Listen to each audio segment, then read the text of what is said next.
All right. Hello, everyone. Welcome to Woven. We kind of have a unique setup today that our very own Daniel Grace will be explaining to us momentarily. Um, in today's service, we're actually going to be doing a ton of announcing, so I'm not going to do any announcements right now. So we just want to say a very special welcome to all of you, regardless of your race, your gender, your sexual orientation, your socioeconomic status. Whether you call yourself Christian or not, whether you think God is real or not, you belong here just as you are. Uh, Before I have Daniel come up, though, he has an art show this coming Friday, September the 6th. So please come. It'll be in the fellowship hall on Friday. So come out and purchase and enjoy and check out his art. So Daniel, take us away for this time. Thanks, Logan. So this is usual in some ways, aka we have stuff to paint, and also unusual because what is happening? It's not a canvas, it's a poster board. Yeah, so if you guys want to take a look up behind you, you will notice a stained, well, not stained glass, but a glass window up there. And the choir that sings a Beaumont, that is their site all service long. And it's not very pretty. You're right, John.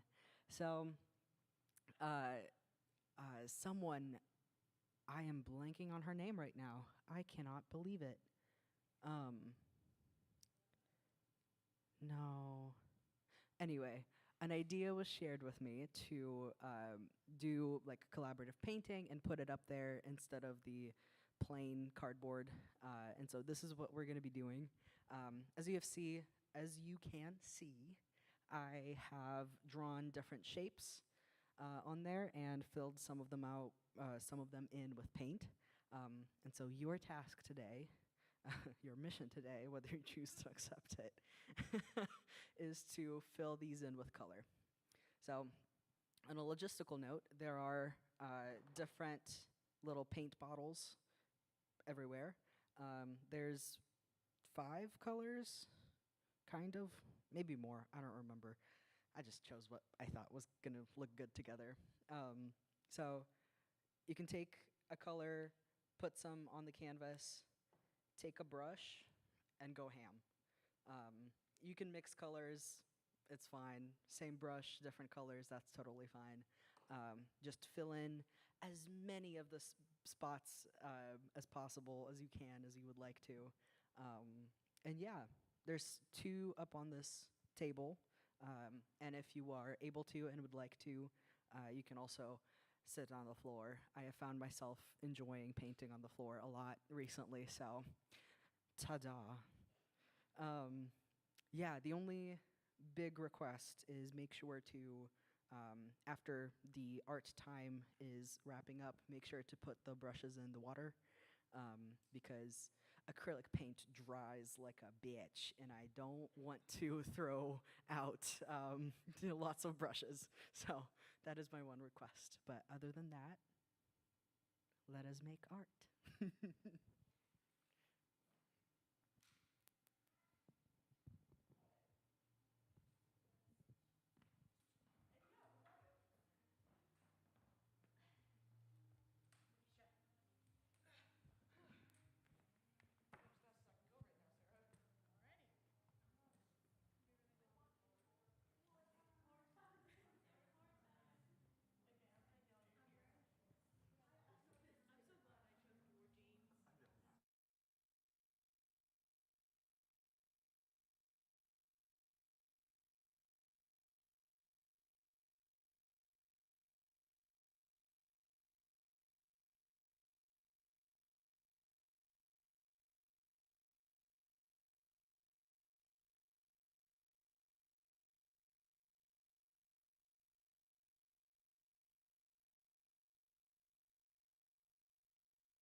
right, we're going to wrap up our time. So for all of you who are enjoying this, don't worry.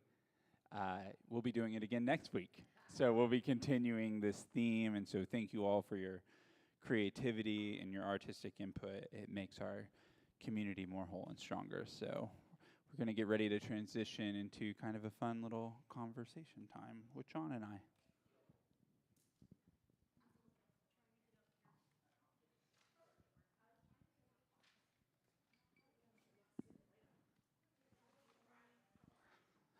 I should also say that after John and I are done talking, there will be also more time for you all to paint and stuff. So please feel free after this time to paint and be creative and have fun.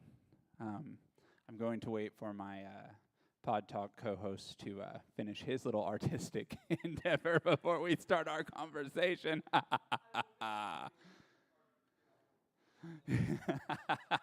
Well said, Charlie. Well said. Oh, that's funny. Your microphones. Oh, he's going to. Oh no, he's grabbing his coffee. Smart. I brought my own stand for my coffee. Yeah, he brought his own stand, everyone, for his coffee. Yay! Yeah. Here we are. Wow. Isn't it crazy that it's almost September? So let's just start by saying that, or it is, oh my gosh, it is September. I'm a dingus. It's his birthday month. So this is Andrew Lemon's birthday month, just so everyone Happy knows. birthday. Yeah. So I totally knew that. So it's crazy. We're in September. We're kind of, you wouldn't know about the heat outside, but we're supposed to be heading towards fall season. It's still really hot, so no fun there at all. So today we've got kind of we're going to talk about two different things just to kind of catch everyone up since a lot of you all were gone. So just kind of this week will be more of an update and just kind of what has changed and what we're retooling and rethinking. And then next week's going to be a lot more about kind of what we're hopeful for and our vision a little bit moving forward. So there's a lot of exciting things to talk about there. One of the biggest changes was, as most of you know, Derek moved to Louisville, and he and Miranda have decided they're going to put their energy and their time in that community, and that was really good, what's going to be best for their family. The commute was really tough on him, and so last week we celebrated him. We just gave him a heck of a goodbye. Yeah, and thanks for any of you that were here for last week. It was a sweet time with him. Yeah. And his family. Yes. So obviously since then there's been a hole, but I'm really excited to say that Daniel Grace is going to be the creative arts director for Woven moving forward. So this will be in addition to, some of you may or may not know, Daniel is also the office manager for Beaumont. So there's a lot of exciting opportunities with that, kind of having someone that's in our community in the office so that we can do some more creative things and something. We're going to talk about some of those things today, but those are kind of the big changes that occurred during the summer. And people are so happy, Danny, about you both as office manager and as doing this creative arts director for Woven. We're all so thrilled. You bring so much to the table, and so much both ability and a heart for where we're headed. And it's just, we couldn't be more thrilled to get to have you in this spot. Absolutely. It's been so much energy for me, like, because Danny knows what's going on, and so he'll be like, "Hey, I just took care of the slogan," and I'm like, "Oh, thank goodness." Well, it's crazy because our office manager before didn't go to the church, and so they had nothing to do with what we did here at the church, and it just didn't make any sense. Yeah. And now we have all this integration all of a sudden. Right. And it's energy for all of us. It's wind in our sails for all of us that you're so a part of this, and not only for the implementing of things, but in the visioning of who we're going to be. So Yeah. it's so exciting. It is super exciting. So I think actually I want to do this slightly out of order. Let's talk about some of the things that like are not going to change within Yeah, Woven, because there sure. is going with changing.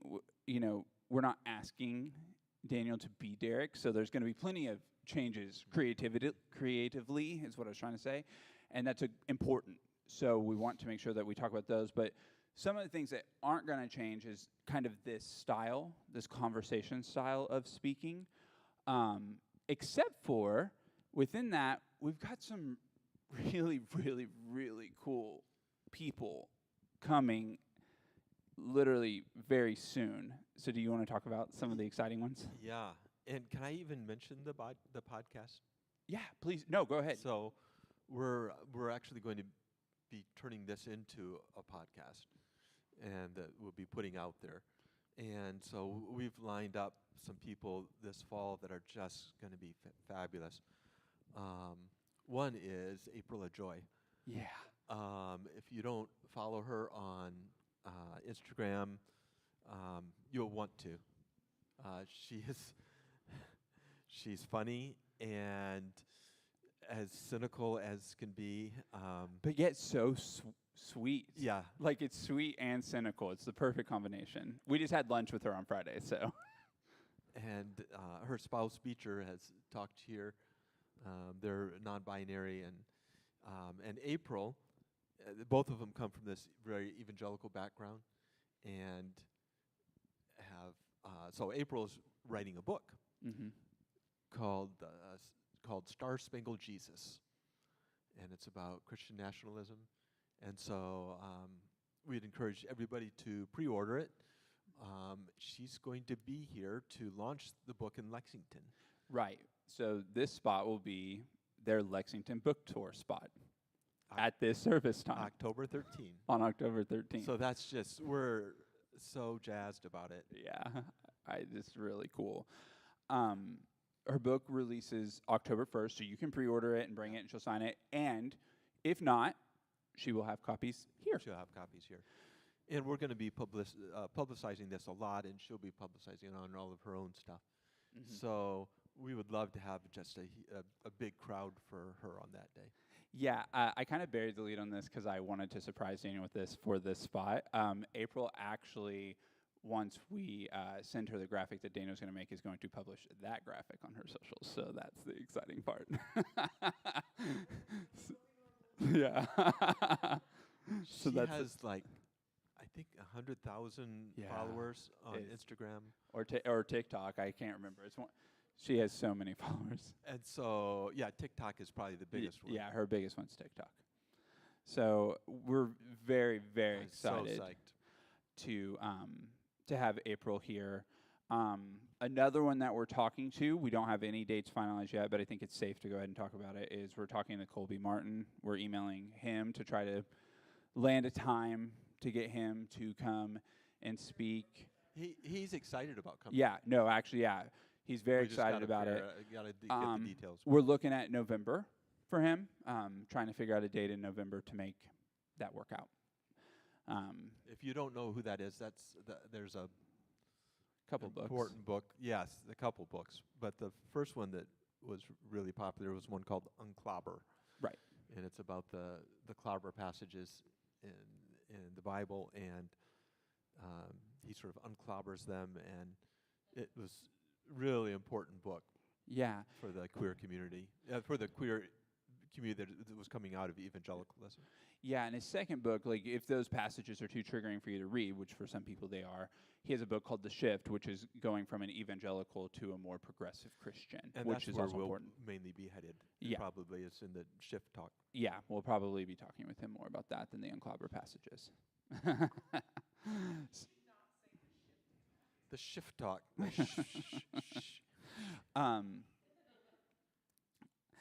Outside of that, some other cool things this month. You're talking with, I'm forgetting his name.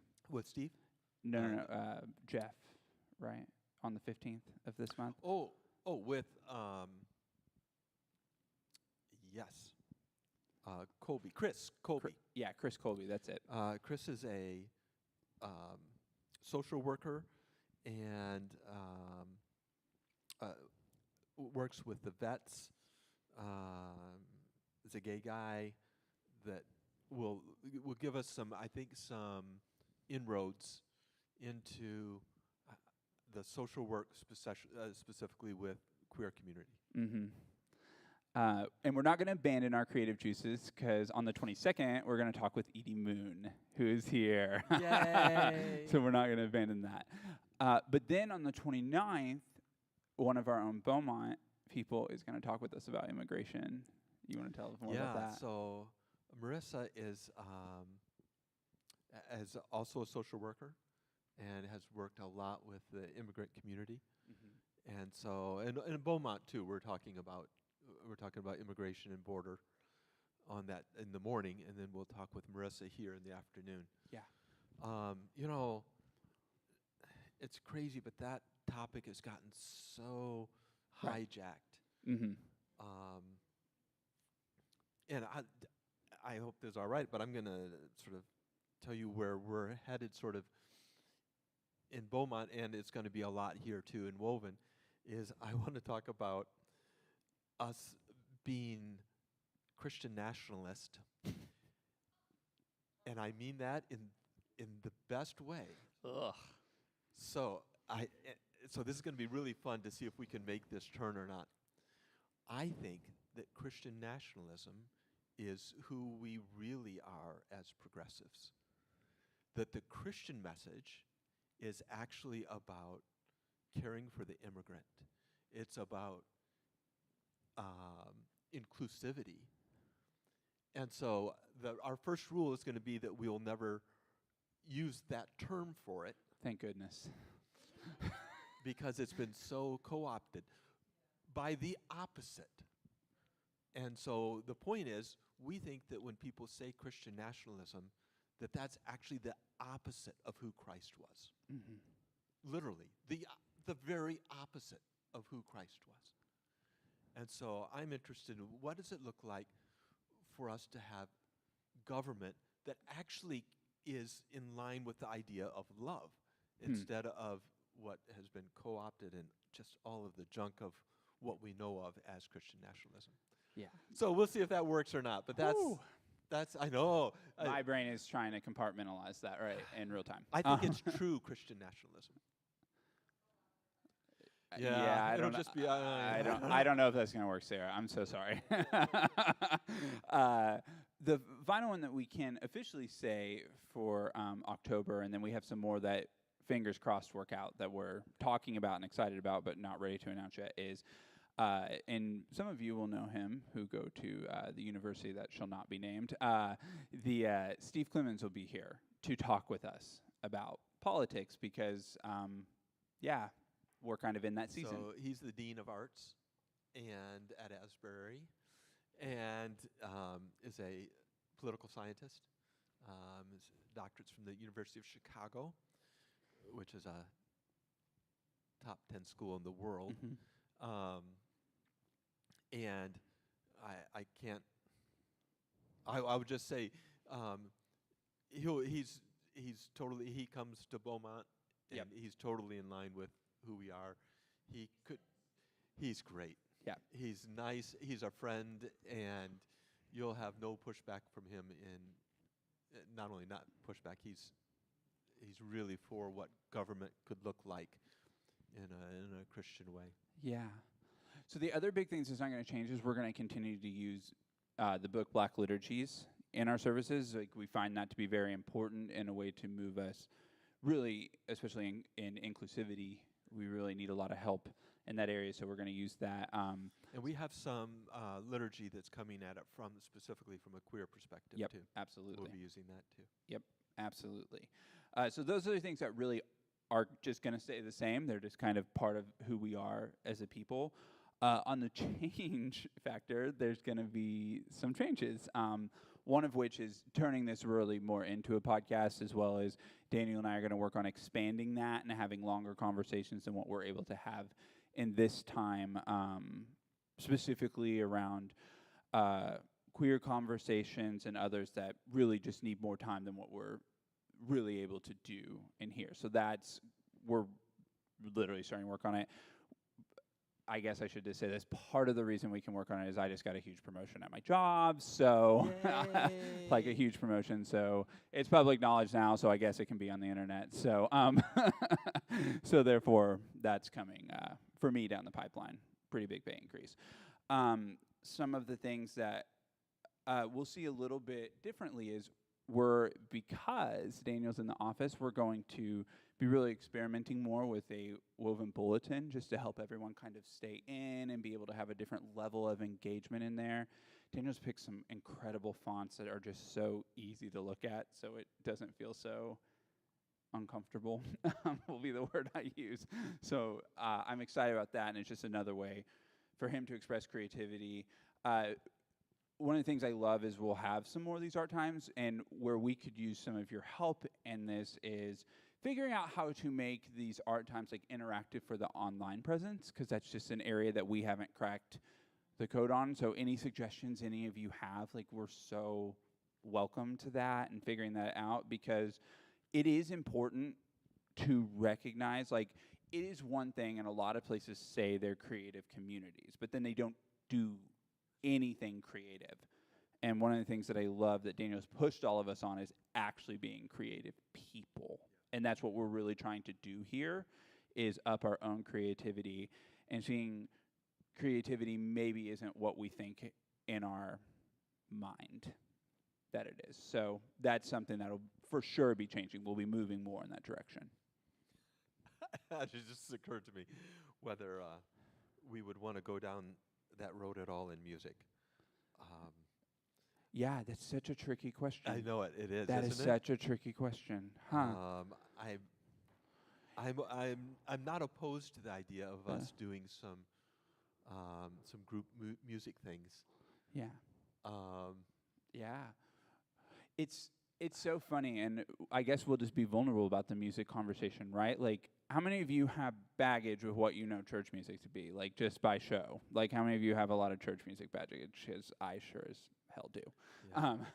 So I really filtered myself there, actually. So Logan was my first worship arts major. Ugh. Anyways. Literally my first one.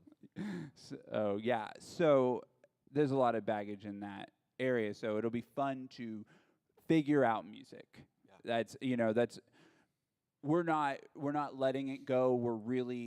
We're in a pause, right? So like we're asking ourselves the hard question of what is music at Woven? That's right. And I feel like that's the question we're asking right now, and that's why we're doing more of these other creative times as we figure out a really important question that we just simply don't know the answer to. And part of that goes back to our idea of the sameness of what we're going to continue to be, right? Which is a safe place, but not just a safe place, but a brave place. Yeah.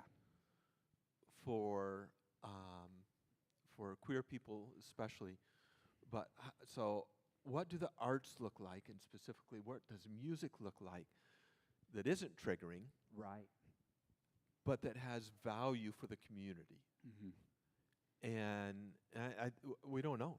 Right. I think that we've got to work on it and try to figure it out.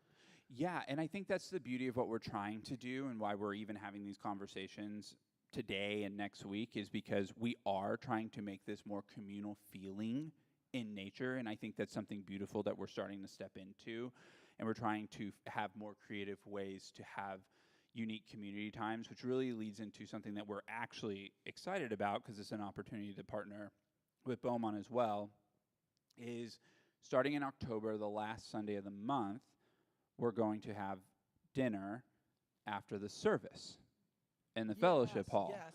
So it'll be like a potluck style. We're going to invite the Beaumont people. These people are great. And these are people that everybody would want to know. I right. mean, these just are great beautiful people. And people who want to know you. Yeah, that's exactly right. It's kind of funny, as the person who's kind of in between the two, is like when I talk to both sides, they're both scared to talk to each other. It's just kind of how the conversations go. It's both sides are just afraid to talk to each other. So that's kind of the... But, I mean, Alex, didn't you feel accepted when you were there and welcomed? And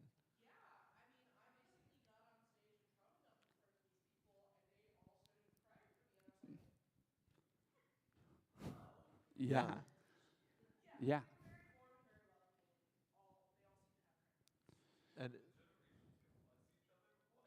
that's so weird, I know. Yeah. If, um, and that is another part of who we are, Mm-hmm. is we are multi-generational. Yeah. As one of the old people, I can say that, you know. Um, I think that's important for us Mm-hmm. to keep being that.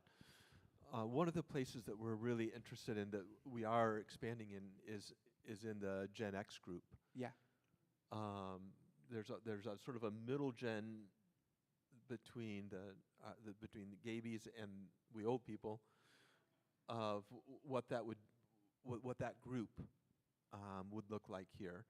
And so there are a few people who are going to be coming and have started coming Yeah. to Woven, and that's going to really, I think, help in giving us that sort of that other generational place. Mm-hmm. Yeah, and something we tried at the top of this year that we're going to hit pause on for a while, and again, we don't ever stop anything. It's just a pause. We just got to figure out new ways. Is we're really going to primarily do Woven stuff during this time. We're trying to like, if we want to watch a movie together, we're gonna do it during the service time. In fact, that is gonna probably be a more integrated part of the culture. Is more specific movie times and things. Is like that's just a unique opportunity for us to grow and express creativity in a different way and to be different than other places. And I think that's an important thing that we're trying to do. You know, we've tried other things on other nights of the week, and you know, and some of them were successful-ish, and and those were good, but we're thinking it would work better. I think where we are at our strongest is in this particular time right now, and part of it too is with Daniel and I being paid, we also have limited amount of time to participate in other things during the week. That is also part of the unique challenge that we have as part-time people here. So I think that's something that we'll probably see changing in an organic and good way. Another thing is, and it's funny because you just said the opposite of this, but like we don't really talk about ourselves as much as Christian anymore. Yeah. And I think this is, you and I have been having this conversation for forever, because that word has been hijacked. So we're trying to find this like spiritual, healthy, little bit mysticism place that can help us connect to something higher than ourselves, but we don't want to be dogmatic on what you call it. And if you call that Jesus, that is so great. You will be applauded and championed. And if you can't do that, that's just as great. And I think that's important. And so the idea is we think that Jesus himself was inclusive and was not is not easily offended. Right. You know, God is not a 2-year-old, and why we treat God that way is a little bit of a mystery to me. Right. But this idea of it's all about me, God saying, and if you read actually the Bible, it says God saying, I'm all about you.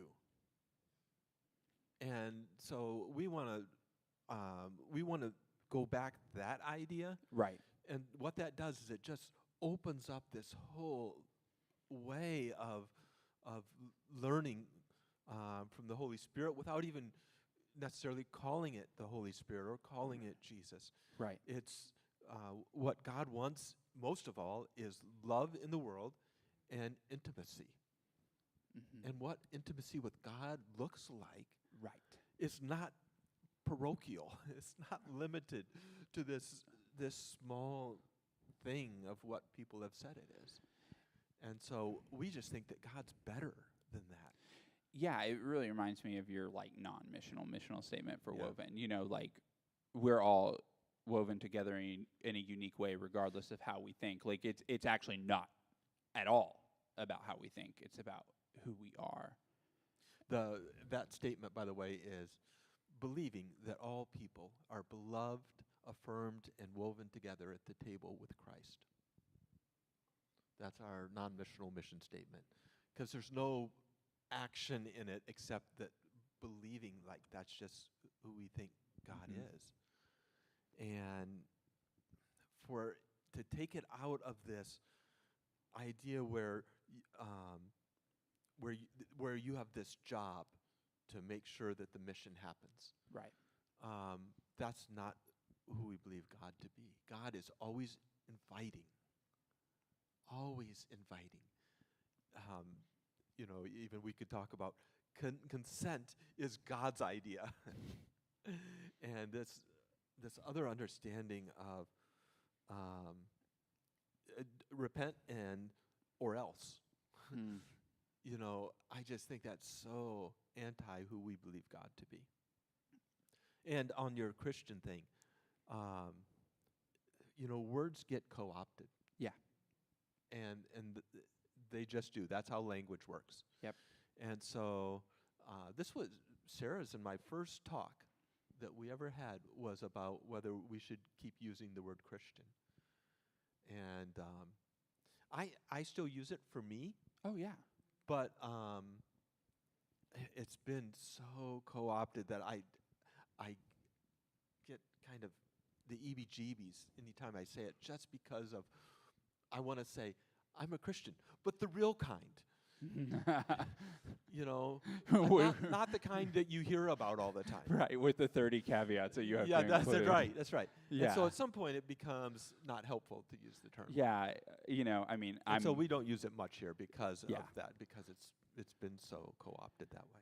Yeah, like I believe in Jesus as a mystical person who did something really cool, is the word I'll use, in life, and it has an opportunity to be good. Like, what is the resurrection? Like, really, like, real talk. Like, you're more cool with that than I am. I'm not. And part of this, the beauty is, I can be cool with it. Yeah, exactly. And him not be cool, and it's okay. And yet I'm all in with this, despite not having that. I use that on purpose. Yeah. It's like, because John and I would definitely classify ourselves on different spheres when it comes to the Christian conversation. And part of that, right, is my drama because of being booted from church and trying to sort that all out. And I hate the baggage of people being like, oh, you're not a Christian and I'm just like, all of that's bullshit and none of those words matter anyways. Like, what the fuck? None of that matters. Like, it just doesn't. But I do think that there's something really important about community, and I think that churches have an opportunity to do something really beautiful, and I do think there's something beautiful about gathering together and passing peace together even when you don't agree, and talking about and thinking about something bigger than yourself. I think those are really healthy and good. Yeah, I mean, just the idea that Jesus, I don't think, was belief-centered. Yeah, definitely not. So if Jesus had been belief-centered, he would have laid out the teachings of this is what you should believe. He would have. That's right. He would have laid out the theology at the beginning, Charlie. if that had been the point. Yeah, that's right. But it wasn't. In fact, he heals somebody, and then he says, "Let me tell you the next 10 steps for you." No, he says, "Go home." Yeah. And tell what's happened here. Right. Like, they've gone home without any of the basic theological knowledge that they need to be a Christian. And that's Jesus' plan. Yeah. Because Jesus was about relationship, not about belief. Yeah, and there's this concept from Maya Angelou about how true belonging is belonging here, everywhere, and nowhere. And that's really what true belonging is, and I think that's the real entryway. Tell me more what that means. Yeah, so that means we all go to spaces where we think we belong, right? But we don't belong there. We go to spaces that we don't think we belong, but yet we belong there. So it's here, nowhere, everywhere. Because maybe the point is that it's actually just bigger than us. So Oh, what that's if beautiful. so what if God and Jesus really cared about belonging, not thinking, not about your thoughts about whatever from whatever spiritual text you want to do? What if he's not limited to a Christian symbol? What if he's not? What if you can belong to something else and that's still God? What if that's the case? And do I Wouldn't that make sense if yeah. if God was as big as we thought? Yeah, it would. I think about what we can gain from people in different practices, and I just don't think God is interested in limits. I just don't. I think he's interested in us belonging to each other, and we have this unique opportunity. It's my favorite part about being here, right? Like, I say this story probably too much, but like part of the reason I stay here and with Beaumont is like I was being indoctrinated. And here was this place literally saying you can be gay and you're okay. Who would have thought? I belonged here before I even knew I belonged here. And not only be gay and be okay, but gay and be celebrated. Yeah. Just as this beautiful human. Right. Right. And I think for sure that's where one of the places that Woven is going to continue to be is this celebrating of people as they are. Yeah. As a parent, that's the easiest concept in the world for me to grasp. I celebrate my kids just as they are. Now, I know that that's not true everybody's experience with their parents. Yeah. But for me as a parent, my kids, whatever they pick, I'm in. Like, Yeah. Okay, good, I'm for you. Yeah, and you get to be brave here. We can't promise safety. That's right. We can't promise can it. do our best. We're going to really do our best. That's right. But we can promise that you can be your brave, true, authentic self here, and you will not be judged. You will not be discarded. Your input counts. And really, next week, that's really what we're going to talk about is where we hope to go and where we have vision. And we didn't even want to tap into that today because that's where we need your help. Because now, tomorrow, next week we'll probably have a mic. Yeah, next week we'll have a mic and let you all to interact with. Right. So we're just going to talk about some of the ideas we have and some of the hopes we have, and you all will probably have way better ideas than Danny, John, and I have created, and we want you all to bring those to it and see where we can go with that. So thank you all so much for just listening to us, just kind of catch you up, and we're just, especially for all of you, for the Gay Bee community, we're so glad to have you back and with us. It was kind of a lonely summer without you, so we're going to transition to a time at the table. Yeah. So if you would, you don't have to, but if you'd like, you can just go to the back and get a rainbow fish. What do you call those? Goldfish. Goldfish.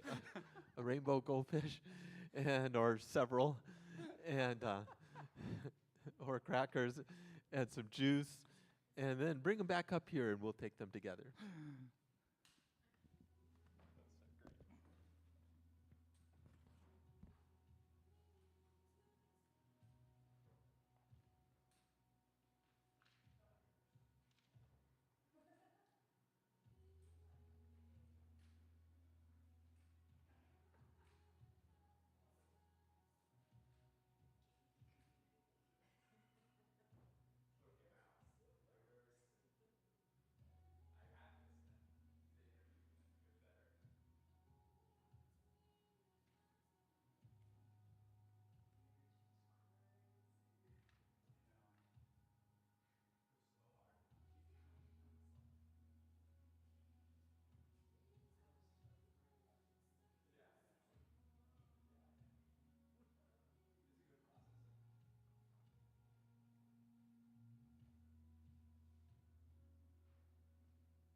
think it's important that that communion or this coming to the table involves involves our senses. So here we get to taste together, and it's this understanding that Jesus loves our bodies, and Jesus is interested in our senses. And so as we take the goldfish, we that we take it in, that we taste it, that it's part of our bodies, that it's this very tangible way of Jesus saying, yes, the Holy Spirit can be in you, but also I am in you, even as we take this, even now.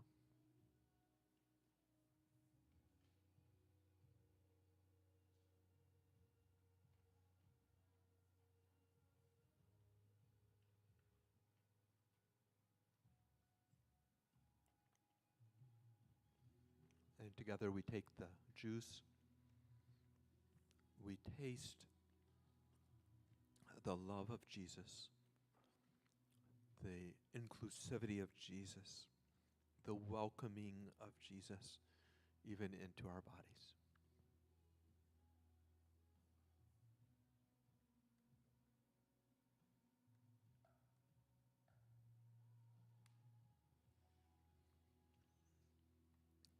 We're so happy to have you with us today. And I'm excited every Sunday. I love getting to be with you. I love getting to be here. And we look forward to seeing you next week. And on Saturday? Friday. At 6? The Friday the 6th at 5. So we'll see you all then or see you next Sunday.